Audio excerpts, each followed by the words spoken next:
First of all, click on this add a user link right below the active users count.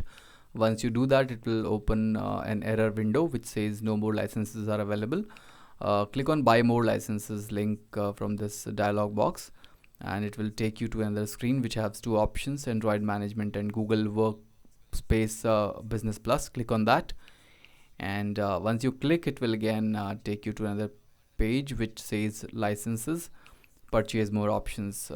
Just click on that link, and once you do that, again you'll be landed on a different page which will ask you how many licenses you want. Two in my case, for example. You can add more if you want.